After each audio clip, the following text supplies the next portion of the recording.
दोस्तों इस वीडियो में हम देखने वाले हैं सेक्सुअल रिप्रोडक्शन के बारे में, जो कि है ह्यूमंस में किस तरह से रिप्रोडक्शन होता है। तो सेक्सुअल रिप्रोडक्शन पढ़ने से पहले ना हम चलिए डिस्कस कर लेते हैं पहले मेल रिप्रोडक्टिव सिस्टम के बारे में, जो कि ये है, ठीक है, मेल रिप्रोडक्टिव सिस्टम, और देखेंगे फीमेल रिप्रोडक्टिव सिस्टम के बारे में। तो चलिए समझते हैं पहले मेल रिप्रोडक्टिव सिस्टम क्या होता है और क्या काम करता है ये बॉडी के अंदर, ठीक है। तो यहाँ पर it produce, store and transport sperm. तो इसका काम है, देखिए तीन काम हो गए यहाँ पर। एक तो ये प्रोडक्शन का काम करता है, ठीक है, दूसरा स्टोरेज का काम करता है और तीसरा है ट्रांसपोर्टेशन का। मतलब यहाँ पर स्पर्म की जो ट्रांसपोर्टेशन है, स्पर्म का जो स्टोरेज है, स्पर्म की जो प्रोडक्शन है, वो सब किसके थ्रू होता है? मेल रिप्रोडक्टिव सिस्टम के थ्रू। तो अब एक वर्ड आ जाता है यहाँ पर स्पर्म। अगर हम स्पर्म की बात करें तो देखिए स्पर्म क्या होता है। तो यहाँ पर हमने अपनी अपने देखा था लास्ट वाले वीडियो में क्या था कि हमने किस तरह से हमने फ्लावर में रिप्रोडक्शन देखा था कैसे होता है। वहाँ पर दो पार्ट थे ना फ्लावर के अंदर भी, male part and female part. Male part से जो प्रोड्यूस हुए थे वो थे पॉलेंस, है ना। फीमेल पार्ट से प्रोड्यूस हुए थे ओव्यूल्स, जो कि एग्स बोले गए।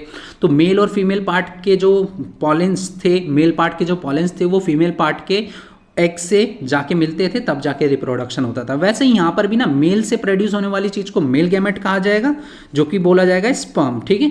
और फीमेल से जो प्रोड्यूस होगा उसे बोलेंगे फीमेल गैमेट, जो कि एग्स प्रोड्यूस होंगे। तो अभी हम बात कर रहे हैं स्पर्म की, तो हम मेल गैमेट्स की बात कर रहे हैं।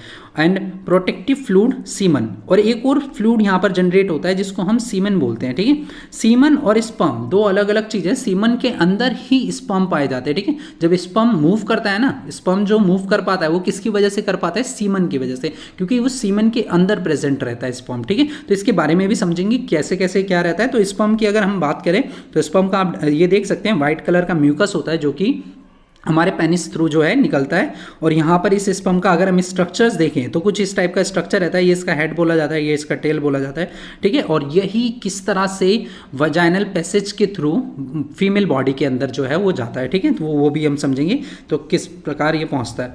To discharge sperm within female reproductive tract during sex, जो कि फीमेल रिप्रोडक्टिव ट्रैक में स्पर्म को किस तरह से भेजा जाता है? सेक्सुअल कांटेक्ट के थ्रू, ठीक है। सेक्स के दौरान क्या होता है, ये जो स्पर्म है वो मेल बॉडी से सीधा फीमेल बॉडी में एंटर करता है। तो ये काम रहता है हमारे मेल रिप्रोडक्टिव सिस्टम का। And to produce the secrete male sex hormone, ये मेल सेक्स हार्मोन बनाता है, जो कि कॉन्स्टिट्यूट करता है किसको? मेल रिप्रोडक्टिव सिस्टम को। मतलब यही रिस्पॉन्सिबल है मेल रिप्रोडक्टिव सिस्टम के लिए, क्या? जो कि मेल हार्मोन जो सिक्रीट होते हैं यहाँ पर, उसके बारे में भी जानेंगे, ठीक है। तो चलिए देखते हैं मेल रिप्रोडक्टिव सिस्टम के बारे में। अगर हम देखें तो यहाँ पर जो पार्ट्स हैं, जो हम पार्ट्स पढ़ने वाले हैं, उन पार्ट्स को डिस्कस कर लेते हैं। तो सबसे पहले है टेस्टिकल्स। देखिए ये टेस्टिस हैं जो ये, ठीक है, दो टेस्टिस पाए जाते हैं ना, पेयर ऑफ टेस्टिस रहते हैं मेल्स की बॉडी में। स्क्रॉटम बोलते हैं, इसी के ऊपर एक कवरिंग होती है, ठीक है, टेस्टिस के ऊपर, जिसको हम स्क्रॉटम कहते हैं, ठीक है। उसके बाद आ जाता है वास डिफरेंस। वास डिफरेंस के बारे में जानेंगे। ये ट्यूब जो जाके कनेक्ट हो रही है पूरी, ये वास डिफरेंस है। उसके बाद है सेमिनल वेसिकल। सेमिनल वेसिकल्स जो है ये ग्लैंड्स हैं, ठीक है। आप देख सकते हैं यहाँ पर सेमिनल वेसिकल, ये वाला जो ग्लैंड है सेमिनल वेसिकल कहा जाता है। और उसके बाद है प्रोस्टेट ग्लैंड। प्रोस्टेट ग्लैंड इसी के बाद बिल्कुल जस्ट यहाँ पर देख सकते हैं। उसके बाद है काउपर्स ग्लैंड। काउपर्स ग्लैंड आप यहाँ पर देख सकते हैं, ये प्रेजेंट है। तो ये तीन तरह के तो ग्लैंड्स हैं ये, ठीक है। ये तीनों टाइप के ग्लैंड्स हैं, कुछ ना कुछ ये लिक्विड या कुछ स्लिपरी सब्सटेंस ऐसा कुछ ये सिक्रीट करते हैं, ठीक है। इनके सिक्रीशन के काम आता है ये, ठीक है, हार्मोन सिक्रीशन के एक तरह से। और पेनिस, उसके बाद लास्ट पार्ट यहाँ पर पेनिस बच जाता है। और लास्ट में देखेंगे हम यहाँ पर पेनिस के बाद यूरेथ्रा, ठीक है। तो ये कंप्लीट पेनिस है, और पेनिस के बीच में जो ट्यूबुलर पार्ट है इसको बोला जाता है यूरेथ्रा बोला जाता है, ठीक है। तो चलिए समझते हैं, वन बाय वन करके हम एक एक पार्ट को डिस्कस करते हैं। टेस्टिकल्स की बात करते हैं। टेस्टिकल्स जो रहते हैं बॉडी के अंदर क्या रहते हैं, ये काम क्या होता है इनका? प्रोडक्शन ऑफ स्पर्म का काम होता है। स्पर्म कहाँ प्रोड्यूस होता है हमारे बॉडी के अंदर? तो वो प्रोड्यूस होता है टेस्टिकल्स के अंदर, ठीक है। टेस्टिकल्स का काम है स्पर्म प्रोडक्शन का। And also produce testosterone hormone. इस हार्मोन को आपको याद रखना है, कौन सा हार्मोन है? टेस्टोस्टेरोन, ठीक है, जो कि मेल, एक तरह से मेल के अंदर जो बॉडी में प्रोड्यूस होता है, मेल हार्मोन बोला जाता है इसको, testosterone. And testosterone is responsible for secondary sexual changes in male. देखिए सेकेंडरी सेक्सुअल चेंजेस क्या होते हैं, ये सेकेंडरी सेक्सुअल चेंजेस का मतलब होता है बॉडी में ऐसे चेंजेस, मतलब जो सेक्स ऑर्गन है ना उसकी डेवलपमेंट में जो हेल्प करते हैं। ऐसा हार्मोन कौन सा है जो सेक्स, मतलब जो एक तरह से जो हमारे जेनेटल ऑर्गन्स हैं, जो हमारे सेक्सुअल ऑर्गन्स हैं, उनकी डेवलपमेंट में कौन सा हार्मोन हेल्प करता है, किसकी वजह से उनमें डेवलपमेंट होती है, उनमें ग्रोथ होती है, ठीक है, किस तरह से वो बढ़ते हैं, तो वो हार्मोन है हमारे बॉडी के अंदर टेस्टोस्टेरोन हार्मोन, ठीक है, मतलब मेल्स की बॉडी में टेस्टोस्टेरोन हार्मोन रहता है। एंड उसके बाद अगला पार्ट देखते हैं हम स्क्रोटम के बारे में। देखिए स्क्रोटम बिल्कुल जस्ट इसके नीचे आपको दिखाई दे रहा होगा स्क्रोटम, जो कि टेस्टिस के बिल्कुल कवरिंग है ऊपर, ठीक है, स्क्रोटम की। तो यहाँ पर समझते हैं स्क्रोटम दोनों टेस्टिस के ऊपर ना स्क्रोटम प्रेजेंट रहता है, ठीक है, दोनों टेस्टिस पे।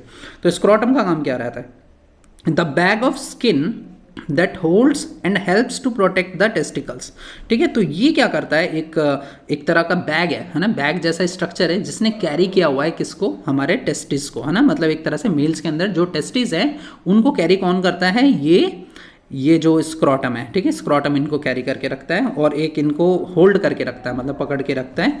और lower the temperature of the testicles than body which suitable for sperm production.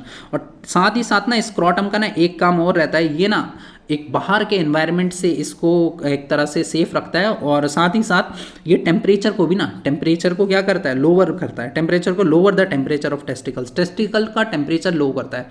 लो करने से पता है क्या होता है, जैसे कि स्पर्म की जो प्रोडक्शन है ना वो टेम्परेचर डिपेंडेंट है, एक टेम्परेचर पे ही जो स्पर्म की प्रोडक्शन है जो हो पाती है, ठीक है, मतलब एक तरह से जो स्पर्म जो प्रोड्यूस होगा यहाँ पर, ठीक है, वो किसके थ्रू प्रोड्यूस होगा, मतलब एक सूटेबल टेम्परेचर में, और वो टेम्परेचर कम रहता है। और लोअर करने का काम किसका है, उस टेम्परेचर को कम करने का काम किसका है, स्क्रोटम का है, जो इसके ऊपर कवरिंग लगी हुई है, ठीक है।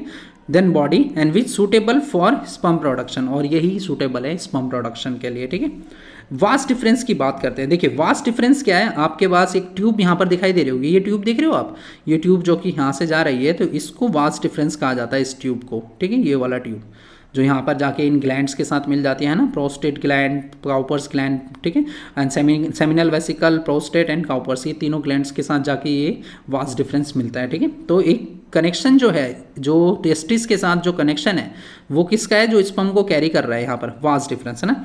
तो पेयर ऑफ लॉन्ग, दोनों टेस्टिस में ये वास्ट डिफरेंस पाया जाता है। The pair of long muscular tube that start from epididymis, देखिए एपिडिडाइमस क्या होता है, and ends in ejaculatory duct, ये स्टार्ट कहाँ से होता है, एपिडिडाइमस से। यहाँ पर देखो इसी के ऊपर आपको एक कवरिंग दिखाई दे रही होगी जहाँ से वास्ट डिफरेंस शुरू हो रहा है ना, जो ओरिजिन है इसका, जो स्टार्टिंग पॉइंट है ना वास्ट डिफरेंस का, वही स्टार्टिंग पॉइंट को बोला जाता है एपिडिडाइमस, ठीक है।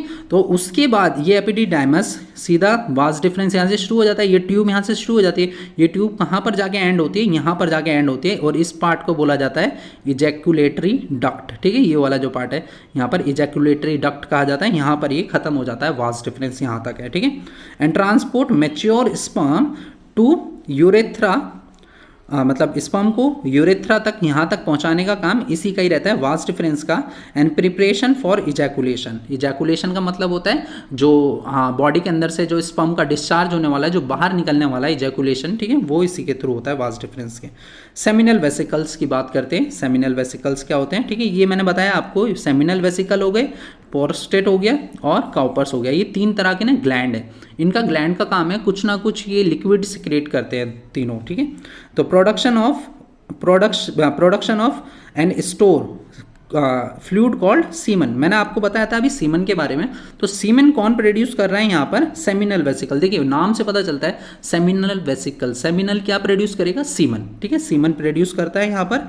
और प्रोस्टेट ग्लैंड का काम क्या है, produce fluid that nourishes and transport of sperm in seminal fluid, मतलब एक तरह का सेमिनल फ्लूइड सिक्रीट कर रहा है ये, जो क्या करता है, जो भी स्पर्म आ रहा है ना यहाँ से वास्ट डिफरेंस से, जो भी स्पर्म आएगा उसको क्या करेगा, वो ये वाला जो ग्लैंड है, ठीक है, जो प्रोस्टेट ग्लैंड है, वो ऐसा लिक्विड सिक्रीट करेगा, एक ऐसा फ्लूइड सिक्रीट करेगा जो क्या करेगा, नरिश करेगा, जो न्यूट्रिएंट रिच बनाएगा किसको, स्पर्म को, और उसके ट्रांसपोर्ट को इजी कर देगा, मतलब उसके ट्रांसपोर्ट को आसानी से स्पर्म आगे ट्रैवल कर सके, ठीक है, उसको इजी बनाता है यहाँ पर। आगे देखते हैं काउपर्स ग्लैंड के बारे में। काउपर्स देखिए ये ग्लैंड है, यहाँ पर बिल्कुल आप नीचे देख सकते हैं। जैसे कि अभी हमने देखा है सेमिनल वेसिकल्स का काम क्या था, सीमन प्रोड्यूस करना।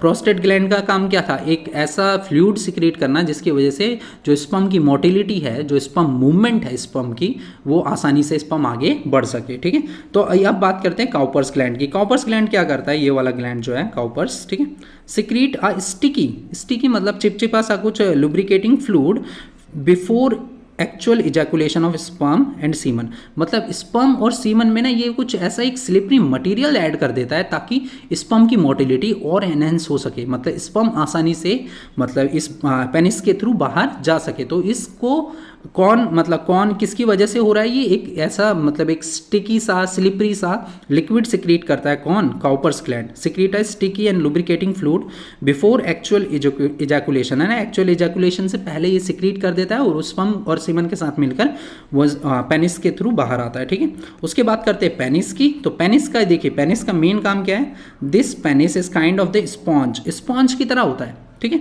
And fills with blood when man is sexually excited. जब भी कोई सेक्सुअली एक्साइटेड रहता है तो ये किससे, ब्लड से भर जाता है, इसके अंदर ब्लड भर जाता है और ब्लड भरने की वजह से ही इरेक्शन आती है, मतलब एकदम ये सीधा हो जाता है ना। सीधा होने की वजह क्या है, क्योंकि इसके अंदर इरेक्शन किसकी वजह से आ रही है, क्योंकि इसके अंदर ब्लड जो है ब्लड भर चुका है। ठीक है, ब्लड का फ्लो यहाँ पर शुरू हो जाता है। ठीक है, सेक्सुअल डिजायर के टाइम पे, सेक्सुअल एक तरह से कह सकते हो तुम, सेक्सुअली कोई एक्साइटेड हो जाता है ना, तब ये पेनिस जो है ये मतलब एक तरह से इरेक्शन आने लगती है, सीधा होने लग जाता है। ठीक है, and when the penis is erect, जब ये पेनिस सीधा रहता है तो the flow of urine is blocked, उस टाइम पे यूरिन का फ्लो जो है ब्लॉक्ड रह जाता है, क्योंकि उस टाइम पे क्या रिलीज हो रहा है यहाँ पर, अगर इजैकुलेशन हो रहा है किसका, इजैकुलेशन अगर है अगर उसका स्पर्म का, तो उस टाइम पे यूरिनेशन का जो पाथ है वो ब्लॉक हो जाता है। ठीक है, from urethra and allowing only semen to ejaculate at orgasm के टाइम पे, सेक्स के टाइम पर क्या होता है कि बॉडी में से वही फ्लूइड निकलने वाला है जो कि है हमारे बॉडी से क्या निकलेगा, यहाँ पर ये यूरेथ्रा के थ्रू क्या निकलेगा, स्पर्म ही निकलेगा। उस टाइम पे यूरिनेशन का पाथ जो है वो ब्लॉक हो जाएगा, यूरिन नहीं निकलेगा, मतलब है ना, टॉयलेट वाला जो पाथ होता है वो यहाँ से ब्लॉक हो जाएगा। ठीक है, जब ये इसका काम चलेगा, मतलब जब इजैकुलेशन होगा स्पर्म का। ठीक है, एंड फॉर सेक्सुअल इंटरकोर्स के टाइम पे, सेक्सुअली इंटरकोर्स के टाइम पे यूरिनेशन एंड स्पर्म इजेक्शन। ठीक है, मतलब एक तरह से इसका काम ये भी है, सेक्सुअल इंटरकोर्स का काम है, एक तो सेक्स का काम है, दूसरा काम क्या है, यूरिनेशन, मतलब टॉयलेट वगैरह के लिए यूज़ किया जाता है पेनिस को, और स्पर्म इजैकुलेशन मतलब स्पर्म इजेक्शन, स्पर्म बॉडी से बाहर निकलने के लिए। ठीक है, और लास्ट पार्ट बच जाता है यहाँ पर यूरेथ्रा आप देख सकते हैं, ये पार्ट है, that tubes allow urine sperm to pass outside the body के बाहर अगर स्पर्म को जाना है तो यूरेथ्रा के थ्रू जाएगा, अगर वहाँ से यूरिन को बाहर जाना है तो यूरिन भी यूरेथ्रा के थ्रू ही बाहर जाएगा। तो ये कॉमन पैसेज हो जाता है स्पर्म का और एक तरह से यूरिन का। दोस्तों, अगर आपको ये वीडियो अच्छा लगा, चैनल को सब्सक्राइब करें, बेल आइकन का बटन दबाएं और इसे अपने दोस्तों के साथ भी शेयर करें।